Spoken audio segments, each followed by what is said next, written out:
Welcome to another edition of Topic Tuesdays. This is Dr. Mike McCall talking to you all. So, how can you make your body cope with all this smoke? I'm glad you asked that question because that's what I'm going to answer. So, there is really nothing you can do about the smoke.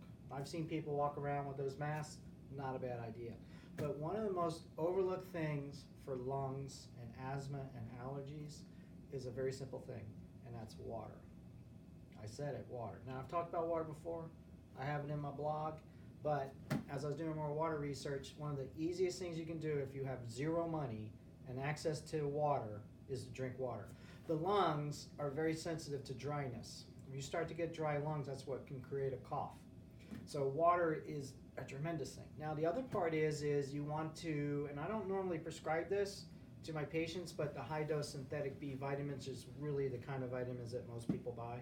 So you want to look at vitamin A, vitamin C, and vitamin E. These are really good antioxidants because when you take in the smoke, it's going to cause that problem. Also, one of the things that you may want to increase as well is get to some zinc. If you really want to get to minerals, people, you got to eat your vegetables. So Google zinc in vegetables and find the vegetables that have the most zinc. Get lots of rest.